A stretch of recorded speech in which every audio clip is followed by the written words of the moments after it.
Hello everyone and welcome back to my YouTube channel BPSC DD। Modern history घटना चक्र series next chapter आज जो हम topics करने वाले हैं वो है रीजनल स्टेट्स, जिसमें पंजाब एंड मैसूर के बारे में करेंगे and economic impact of British rule. ये दो टॉपिक्स हम कवर करेंगे आज की वीडियो में। तो यहाँ से हमारे क्वेश्चन स्टार्ट है। The kingdom of Ranjit Singh included, तो इन सारे जो पार्ट्स हैं जैसे दिल्ली, मकरान, काबुल और श्रीनगर में जो रंजीत सिंह के अंडर पंजाब का एरिया आता था उसमें श्रीनगर भी कवर होता था। तो आंसर हो जाएगा डी, श्रीनगर। ठीक है, यहाँ पे रंजीत सिंह से रिलेटेड थोड़ी बेसिक इंफॉर्मेशन है, आप लोग इसे एक बार पढ़ लीजिएगा। To which misl did Ranjit Singh belong, तो he belong to the Sukerchakia misl. With which misl was Ranjit Singh related, again same question, Sukerchakia. Capital of kingdom of Maharaja Ranjit Singh was, तो कैपिटल इनका था लाहौर में। ठीक है, इसके बाद है at which place did Raja Ranjit Singh set up the Adalat Aala, तो इन्होंने ये सेटअप किया था इनके कैपिटल लाहौर में। The treaty of Amritsar was concluded between Maharaja Ranjit Singh and इनके और लॉर्ड मिंटो के बीच में हुआ था। अगेन लॉर्ड मिंटो है यहाँ पे, मॉर्ले मिंटो नहीं है। मॉर्ले मिंटो जो थे वो 1909 रिफॉर्म से रिलेटेड थे, लेकिन यहाँ पे लॉर्ड मिंटो लिखा हुआ है। ठीक है, ये दूसरे थे। तो ट्रीटी ऑफ चार्ल्स जो थी वो साइन हुई थी बाय मिस्टर चार्ल्स मेटकार्थ ने साइन की थी on behalf of governor general Lord Minto one. कब हुई थी? 25 अप्रैल 1809 में। तो इसमें बेसिकली एक टेरिटोरियल डिवीजन हुआ था, जहां पे था कि रिवर सतलुज जो थी वो बाउंड्री थी जिसमें ब्रिटिश सोवरेनिटी एक्सेप्ट की गई थी। ठीक है, Maharaja as the sole sovereign on his side of river Sutlej. तो फॉर एग्जांपल अगर ये रिवर सतलुज है तो इधर का जो प्रॉपर एरिया है ये रंजीत सिंह जी के अंडर आ गया और ये बाकी वाला साइड ब्रिटिश के अंडर। ठीक है, तो ये एक बाउंड्री स्टैब्लिश हुई थी एक तरीके से। इसके बाद है Ranjit Singh got famous Kohinoor diamond from, तो हमने कोहिनूर डायमंड देखी पढ़ा था कि मोहम्मद शाह रंगीला के टाइम जब नादिर शाह ने इन्वेड किया था तो वो ले गए थे ये कोहिनूर डायमंड।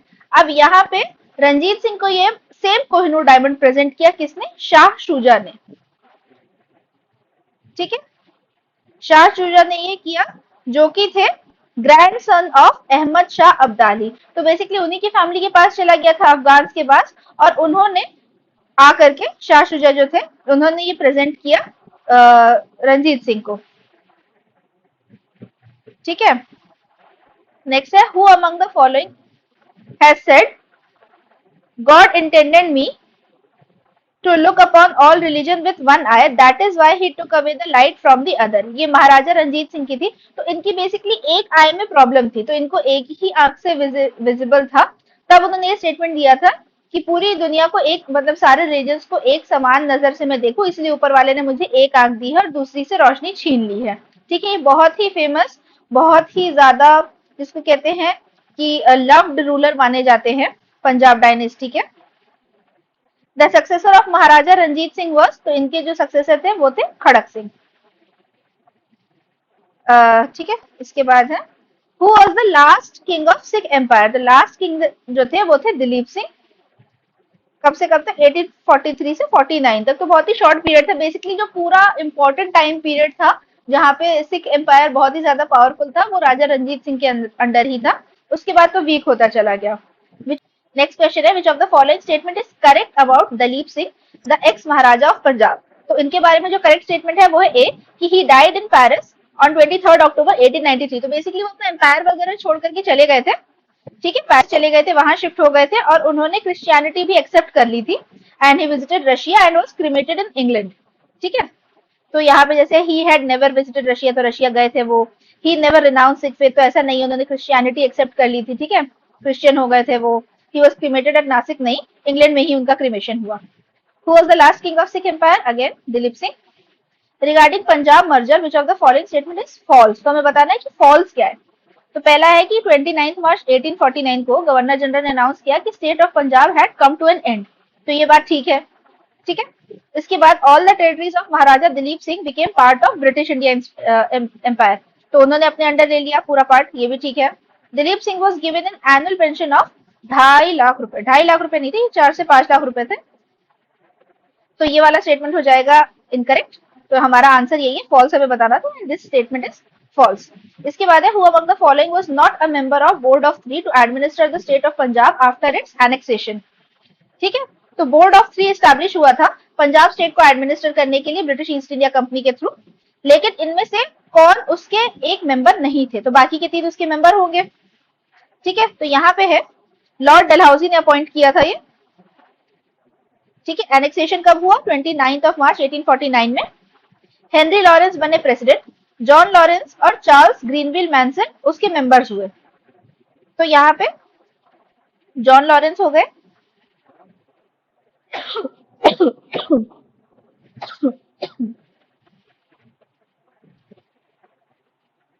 तो यहाँ पे जॉन लॉरेंस हो गए जो मेंबर थे, और साथ में सर हेनरी लॉरेंस भी थे जो मेंबर थे। एच.एम. इलियट नहीं थे, रॉबर्ट मॉन्टगोमेरी भी नहीं थे। ठीक है, तो ये 3 नाम हमें याद रखने, Henry Lawrence, John Lawrence and Charles Greenwell Mansel. इसके बाद है who emerge victorious in the first Anglo Mysore war. Anglo Mysore war कब हुई? 1767 से 69। तो पहली किस किस के बीच में हुई थी? British East India Company versus Haidar Ali. ठीक है, Haidar Ali was the father of Tipu Sultan, तो उनके बीच में हुई थी, तो आंसर हो गया हैदर अली। और इसमें जो ब्रिटिश थे वो हार गए थे और उनको साइन करवाई गई थी ट्रीटी ऑफ मद्रास। इसके बाद थी who among the following established a modern armory in Dindigul Mysore. तो ये भी एस्टैब्लिश करी थी हैदर अली ने। तो इनका टाइम पीरियड माना जाता है कि ये लोग बहुत एडवांस थे अपने टाइम के हिसाब से। ठीक है, तो हैदर अली ने एस्टैब्लिश किया था एक मॉडर्न आर्मरी जहां पे नए टाइप की जो भी आर्टिलरी वगैरह थी वो रखी जाती थी। इसके बाद British general who defeated Haider Ali in war of Porto Novo. Porto Novo में किसने हराया था? सर आयर कूट ने फिर हैदर अली को हरा दिया। तो हैदर अली को जुलाई 1780 में सेकेंड एंग्लो मैसूर वॉर के टाइम पे वॉर ऑफ पोर्टोनोवो में हरा दिया गया था बाय जनरल आयर कूट। ठीक है, उसके बाद है Tipu Sultan set up his capital at. तो उन्होंने अपना कैपिटल बनाया श्रीरंगपट्टनम को। इंपॉर्टेंट फैक्ट है ये, आना चाहिए। Who among the following Indian rulers established embassies in foreign countries on modern lines? तो फॉरेन एम्बेसीज का एस्टेब्लिशमेंट उस टाइम के लिए बहुत ही एडवांस था। तो ये भी किसने किया था? टीपू सुल्तान ने। कहाँ कहाँ पे थी इनकी एम्बेसीज? ईरान में, इस्तांबुल में, अफगानिस्तान में और फ्रांस में। Tipu Sultan defeated the British army in 1780 at. तो कहाँ हराया था इन्होंने? पोलीलुर में। ठीक है, this was called siege of Arcot. It was done by Haidar Ali. After that, a British army was defeated at Pollilur. उसके बाद English man made the treaty of Seringapatam with. तो ट्रीटी ऑफ सेरिंगापटना हुई थी थर्ड एंग्लो मैसूर वॉर के बाद। ठीक है, तो पहली हुई जब पहली ट्रीटी जो साइन की थी उसमें जो है वो इंग्लिश ईस्ट इंडिया कंपनी वाले हार गए, हैदर अली वन। सेकेंड में ईस्ट इंडिया कंपनी वालों ने वॉर ऑफ पोर्टोनोवो में हैदर अली को मार दिया। ठीक है, तो हैदर अली वॉज किल्ड। उसके बाद जब थर्ड हुई तो थर्ड में टीपू सुल्तान और ईआईसी के बीच में एक अग्रीमेंट हो गया, ट्रीटी ऑफ सेरिंगापटना। तो ये हो गया थर्ड के टाइम का। And this time Tipu had to pay rupees 3 crore at war as war indemnity to British as his 2 sons were kept hostage. ठीक है, तो एक तरीके से इसको कहते हैं ना कि सीज फायर करके इन्होंने आपस में समझौता कर लिया। When did Tipu Sultan die at war with the British. तो फोर्थ एंग्लो मैसूर वॉर के टाइम पे ही टीपू सुल्तान की डेथ हो गई थी ड्यूरिंग 1799। तो जो चारों एंग्लो मैसूर वॉर है उसकी क्रोनोलॉजी, टाइम पीरियड और जो ट्रीटीज इन्वॉल्व थी वो आपको पता होनी चाहिए।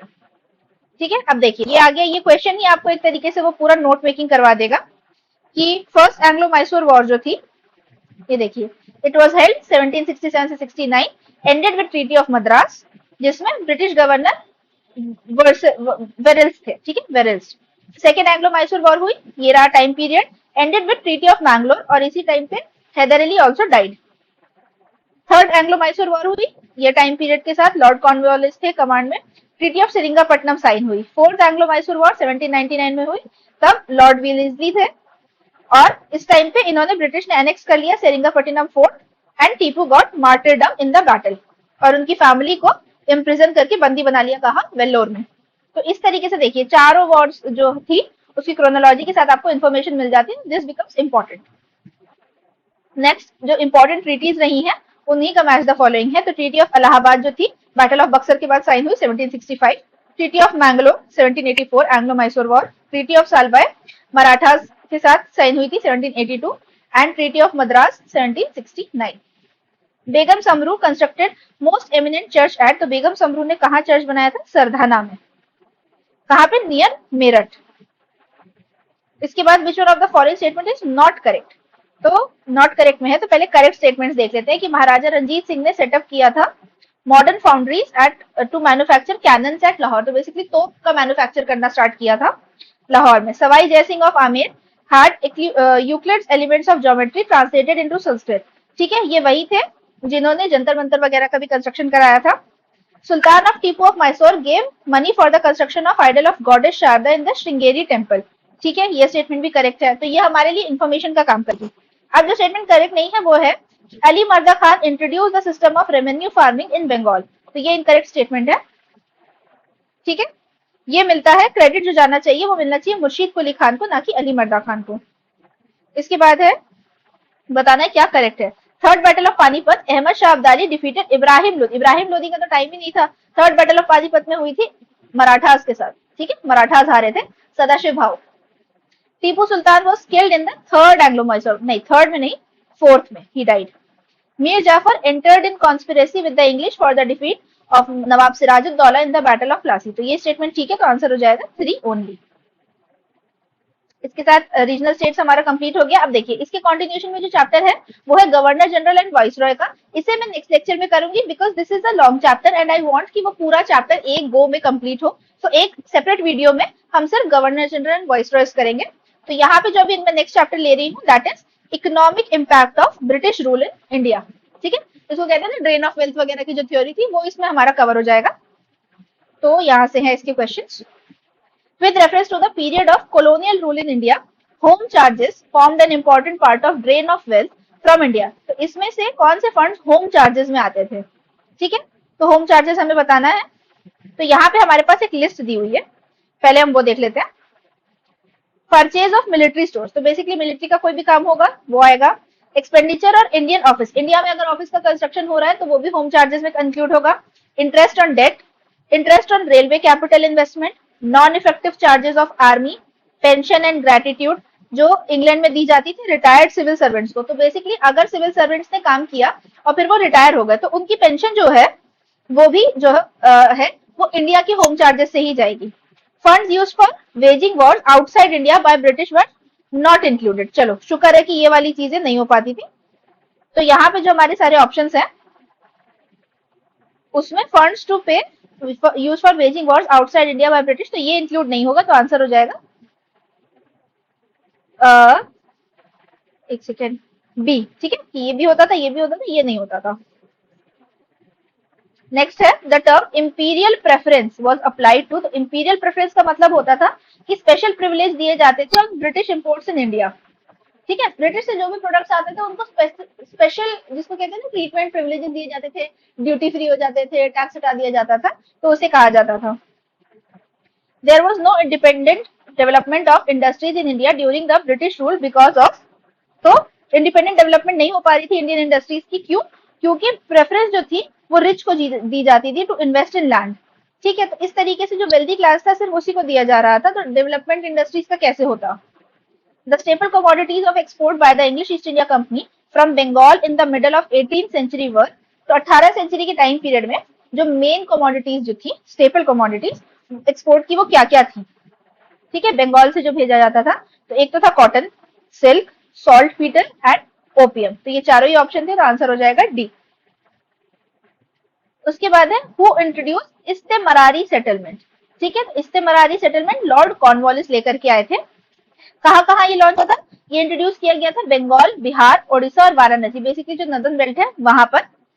ठीक है, इसके और भी नाम है, या तो जागीरदारी, मालगुजारी, विश्वेदारी या इस्तेमरारी, बेसिकली लैंड रेवेन्यू सिस्टम का ही नाम था।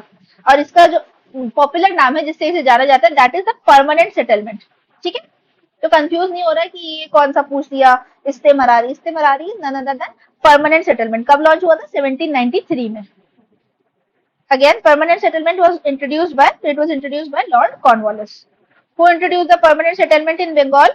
BPSC का बिल्कुल लेटेस्ट क्वेश्चन है, by Cornwallis. Permanent settlement was made with, तो लैंडलॉर्ड्स के साथ किया जाता था। It was made with again, तो यहाँ पे जो ऑप्शन है उसमें जमींदार हो जाएगा answer. Which Governor General introduced the permanent land revenue system in India? तो ये किया कॉर्नवालिस ने। अब देखिए वही सवाल है, बस सेंटेंस थोड़े आगे पीछे कर दिए। Permanent settlement of Cornwallis was introduced in the year 1793. Tendency for increased litigation was visible after the introduction of land settlement of Lord Cornwallis in 1793।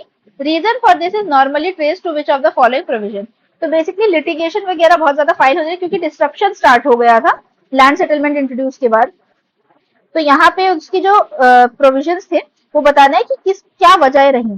तो पहला था making zamindar position stronger vis-a-vis the ryot. तो ऐसा कुछ भी नहीं था, सिर्फ जमींदार की पोजीशन स्ट्रॉन्ग थी, रायस जो थे जो बेसिकली पीजेंट्स होते थे उनके इक्विवेलेंट तो वो थे ही नहीं। Making East India company and overload of zamindar नहीं। Making judicial system more efficient नहीं। तो आंसर है none of the above statement is correct. Under permanent settlement, zamindars were required to issue pattas to the farmers, which were not issued by many of the zamindars. इसकी वजह क्या थी? तो इसकी वजह ये थी कि कोई ऑफिशियल्स थे ही नहीं जो चेक करते कि जमींदार अपना काम कर रहे हैं या नहीं कर रहे, इसीलिए जो बेसिकली उन्हें पट्टाज इशू करने होते थे वो उस चीज को स्किप कर देते थे। ठीक है। Which one of the following is correct about permanent settlement introduced in Bihar? तो the zamindars were deprived of the ownership of the land. ऐसा नहीं था। The right of ownership of land was made hereditary and transferable for the zamindars. ठीक है, तो ये भी नहीं था।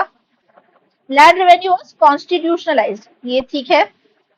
एंड डी है अबॉलिशन ऑफ जमींदारी, तो ये भी नहीं हुआ था। ठीक है, तो आंसर हो जाएगा सी। यहाँ पे है in dash the rights of tenants on land in Bengal and Bihar were given by the Bengal tenancy act. तो कब आया था बंगाल टेनेंसी एक्ट? 1885 में। Who among the following were associated with the introduction of Rayotwari settlement in the British rule? तो यहाँ थे Alexander Read और Thomas Munro. तो आंसर हो जाएगा 2 and 3। तो एक हो गया परमानेंट सेटलमेंट जिसमें कॉर्नवालिस आ गए, अब दूसरा है रेतवारी सेटलमेंट। तो रेतवारी में हो गए अलेक्जेंडर रीड और Thomas Munro. It was first implemented in, BPSC कही है तो मद्रास में इम्प्लीमेंट हुआ था। परमानेंट सेटलमेंट हमने देखा कि नदर्न बेल्ट में था, यूपी बिहार उड़ीसा वाले रीजन में। रेतवारी जो था पहली बार आया था मद्रास में। Permanent settlement and Ryotwari settlement of land revenue were introduce respectively. तो रिस्पेक्टिवली में पहला हो जाएगा बंगाल और दूसरा हो जाएगा Madras. Sir Thomas Munro is associated with तो Ryotwari system. In British system Ryotwari land revenue collection was prevalent in. तो यहाँ पे जो है ये और भी जगहों पे था। ठीक है, पहले मद्रास में इंट्रोड्यूस हुआ, फिर ईस्टर्न बंगाल, आसाम, कुर्ग सब जगह गया। तो यहाँ पे है कि कहाँ पे प्रेवलेंट था। अगर पूछता कहाँ इंट्रोड्यूस था तो हम साउथ इंडिया बोलते, बट प्रेवलेंट तो ये हर जगह हो गया, नॉर्थ इंडिया में भी हो गया, ईस्ट में भी हो गया जब आसाम वगैरह के रीजन आ गए तो इसलिए इसका आंसर सर्टिफाइड नहीं है। Who was associated with Ryotwari system? तो ये थे Munro. Who started it? Thomas Munro. Ryotwari settlement was introduced by British in. अब देखिए कहाँ इंट्रोड्यूस किया गया था? Madras and Bombay presidency. जब एक ऐसा पिक करना है पर्टिकुलर तो ये है answer. The English introduce the Ryotwari system for the first time in तो मद्रास प्रेसिडेंसी। क्यों? क्योंकि जो थॉमस मुनरो थे वो उस टाइम पे गवर्नर थे मद्रास के। With reference to Ryotwari consider the following. तो हमें करेक्ट बताना है। तो पहला था कि रेंट जो था वो डायरेक्टली जो पीजेंट्स थे वो गवर्नमेंट को देते थे। ठीक है, गवर्नमेंट जो थी वो पट्टा अलॉट करती, जो अभी हमने देखा परमानेंट सेटलमेंट में जमींदार नहीं कर रहे थे तो गवर्नमेंट ने डायरेक्टली काम अपने हाथ में ले लिया, तो वो पट्टा अलॉट करते थे। And the lands were served and assessed before being taxed. तो ये भी ठीक है, तो आंसर हो जाएगा 1, 2 and 3। The system under which the peasant himself owns the land and is responsible for payment of land revenue to the government is known as. तो ये हो गया रायतवारी, जहाँ पे जो पीजेंट्स थे उन्हीं को डायरेक्टली अकाउंटेबल कर दिया गया था। Who among the following said the Rayatwari is a system which has always prevailed in India? ये बोला था थॉमस मुनरो ने, मतलब जस्टिफाई करते हुए कि यही सिस्टम हमेशा से चला आ रहा है। असर्शन एंड रीजन वाला क्वेश्चन है। British government introduce different land revenue system in different part of India. ठीक बात है। It led to create different classes in Indian peasantry. बिल्कुल ठीक बात है, और ये इसको जस्टिफाई भी कर रहा है, तो आंसर हो जाएगा ए। कि जो जमींदार क्लास और उसके बाद पेजेंट क्लास का जो डेवलपमेंट हुआ वो इसी वजह से हुआ। With reference to revenue collection by Cornwallis, तो हमें बताना है क्या करेक्ट है। Under the Ryotwari peasants were exempted from revenue payment in case of bad harvest or natural calamities। तो हम सब जानते हैं कि ब्रिटिशर्स इतने अच्छे तो थे नहीं कि अगर खराब फसल हुई है या फिर बाढ़ आ गई है, सूखा पड़ गया है, तो वो जो पीजेंट्स हैं या जो फार्मर्स हैं उन पे दया दिखा करके जो लैंड रेवेन्यू था वो माफ कर देंगे। तो ऐसा तो उन्होंने कुछ भी नहीं किया था, तो ये इनकरेक्ट हो जाएगा। Under permanent settlement if zamindar failed to pay his revenues on or before the fixed date he would be removed from zamindari। तो ये बिल्कुल ठीक है, तो आंसर हो जाएगा 2 ओनली। बहुत ज्यादा स्ट्रिक्ट रूल होते थे। When was the Punjab land alienation act pass? तो ये पास हुआ था 1900 में, जिससे जो लैंड ट्रांसफर था from farmers to non farmers, इसे बंद कर दिया गया था, इस पर रोक लगा दी गई थी। When was the first T company established in Assam? तो ये पहली एस्टैब्लिश हुई थी 1839 में। Who introduced the system of Mahalwari? अब देखिए तीसरा हमारा लैंड रेवेन्यू का टाइप आ गया विच इज महलवारी सिस्टम। इसे इंट्रोड्यूस किया था हॉल्ट मैकेंजी ने। कहां पे? सबसे पहले 1822 में बंगाल प्रेसिडेंसी में। इसमें पूरे जो गांव है उसका एक साथ रेवेन्यू कलेक्शन होता था और उसे बोला जाता था एक सिंगल यूनिट महल। ठीक है, और एक फिक्स रेवेन्यू नहीं होता था, जबकि पीरियोडिकली रिवाइज होता रहता था कि हर 6 महीने में या एक साल में उसे रिवाइज करेंगे। अब यहाँ पे ये मैच द फॉलोइंग है। जजमानी, मतलब ये सिस्टम्स ही है। नॉर्थ इंडिया में था बाराबलुटे, महाराष्ट्र में मिरासी, तमिलनाडु, अदादे कर्नाटका में। What is total percentage of central revenue spent on military force in British India? तो ब्रिटिश इंडिया ने कितना खर्चा किया था? 40%। Which of the following statement correctly defines the term drain theory? किसने दी थी? Dadabhai Naoroji. That the resource of the country were being utilized in the interest of Britain, part of Indian national wealth being exported to Britain for which India got no material returns। तो answer B है इसका वैसे। बाकी क्या है? Under the protection of imperial power, नहीं। British goods were imported, नहीं। तो इसका जो जस्टिफाइड आंसर है वो है बी। ठीक है, कि इंडिया का नेशनल पार्ट जो था, नेशनल वेल्थ, वो एक्सपोर्ट हो रहा था ब्रिटेन में और इंडिया को उसके बदले में कुछ भी नहीं मिल रहा था। मतलब या तो ये हो कि हम पैसा दें तो हमें कुछ सामान मिले, है ना, तो ऐसा भी नहीं हो रहा था, बस हमारी तरफ से पैसा जाता जा रहा था। Which of the following who propounded drain theory? तो ये थे दादा भाई नौरोजी। और इनकी बुक का क्या नाम था? Poverty and the on British rule in India. ठीक है, यहाँ पे नहीं लिखा हुआ है, आप लोग लिख लेना अपने नोट्स में, आगे आएगा ये question. Who is the exponent of theory economic drain of India during British rule? तो ये थे दादा भाई नौरोजी।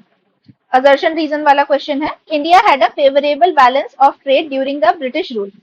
ठीक है, the drain of wealth took the form of unrequired exports. ये भी ठीक बात है, इसी वजह से एक फेवरेबल बैलेंस बना रहता था, क्योंकि अननेसेसरली जितना भी जो सामान है वो हम इंपोर्ट किए जा रहे थे। ठीक है, वहां से फाइनल प्रोडक्ट्स और यहाँ से raw material, unrequired exports. Which of the following were economic critics of colonialism in India? तो इकोनॉमिक क्रिटिक्स कौन कौन थे? तो दादा भाई नौरोजी भी थे, जी सुब्रमण्यम अय्यर एंड आर.सी. दत्त, तीनों ही थे। तो आंसर है 1, 2, 3। Who among the following leaders did not believe in the brain of theory of दादा भाई नौरोजी? तो कौन बिलीव नहीं करते थे? तो ये थे हमारे सर सैयद अहमद खान। ठीक है, इनका ऐसा मानना नहीं था। In which year the book, देखिए यहाँ पे आ गया ना बुक का नाम, poverty and un British rule in India was publish. तो ये पब्लिश हुई थी 1901 में। In 1901 who had published poverty and un British rule in India? बिल्कुल अभी लेटेस्ट क्वेश्चन है, Dadabhai Naoroji. Who authored the book poverty and un British rule? Again Dadabhai Naoroji. First Indian elected to the British House of Commons was Dadabhai Naoroji, who contested on the ticket of, तो liberal party के ticket पे इन्होंने election लड़ा था। Who wrote book describing theory of economic drain during British rule? Again दादा भाई Naoroji. With reference to de-industrialization हमें बताना है क्या सही है क्या गलत। तो ये प्रोसेस स्टार्ट हो गई थी 1813 में। Abolition of monopoly trade rights of East India Company aggravated the process। तो 1813 में हमें पता है ईस्ट इंडिया कंपनी के ऊपर मतलब मोनोपोली उनसे छीन ली गई थी। सिर्फ टी ट्रेड और ट्रेड विद चाइना में उनकी मोनोपोली थी, बाकी जो ट्रेड मार्केट है वो ओपन कर दिया गया था। तो एक तरीके से ओपन कंपटीशन होने की वजह से उन्होंने डी इंडस्ट्रियलाइजेशन वाली जो प्रोसेस है वो स्टार्ट हो गई थी 1813 में। तो आंसर हो जाएगा बोथ 1 एंड 2। नेक्स्ट है the most effective contribution made by Dadabhai Naoroji to the cause of Indian national movement. तो हमें बताना है सबसे इंपॉर्टेंट क्या था। तो ऑब्वियसली ही expose the economic exploitation of India by the British. तो ये इनका दी मोस्ट, ठीक है, दी मोस्ट इफेक्टिव कंट्रीब्यूशन बताना। कंट्रीब्यूशन ये सारे हैं लेकिन दी मोस्ट ये था, तो आंसर हो जाएगा only 1। Who considered that British economic policy is disgusting in India? तो ये जो स्टेटमेंट है ये दिया था हमें कार्ल मार्क्स ने। Who is regarded as the pioneer of irrigation works in south India? तो ये काम कराया था सर आर्थर कॉटन ने। ठीक है, with reference to history of India हमें मैच द फॉलोइंग में बताना है कौन से पेयर्स करेक्टली मैच्ड हैं। तो बनिया जो थे वो इंडियन एजेंट होते थे ईस्ट इंडिया कंपनी के। मीरासीदार होते थे revenue payer to the state. And aurang जो थे वो वेयर हाउस को बोला जाता था, ट्रेजरी को नहीं बोला जाता था। ठीक है, तो ये वेयर हाउस था। तो आंसर हो जाएगा इसका 2 and 3। Economically one of the results of British rule in India in the 19th century was the कि इंडियन एग्रीकल्चर का कमर्शियलाइजेशन हो गया। ठीक है, तो ये सी है इसका। Which of the following statements correctly explains the impact of industrial revolution on India during first half of 19th century? तो सेम ही है एक तरीके से। एक तो कमर्शियलाइजेशन ऑफ एग्रीकल्चर हुआ था और दूसरी चीज जो हुआ था वो था कि इंडियन हैंडीक्राफ्ट्स वर रूइंड। ठीक है, तो इसी के साथ हमारा ये चैप्टर कंप्लीट हो गया। फिर आगे रिवोल्ट ऑफ 87 1857 वगैरह सब हम करेंगे। पीडीएफ आपको मिल जाएगा टेलीग्राम से। और कोई भी डाउट हो, क्वेरी हो, या तो टेलीग्राम करें या ईमेल करें या फिर मुझे आप कमेंट करके भी बता सकते हैं। बाकी लाइक शेयर एंड सब्सक्राइब एंड अच्छे से पढ़िए, रिवाइज करिए। Till then see you, bye.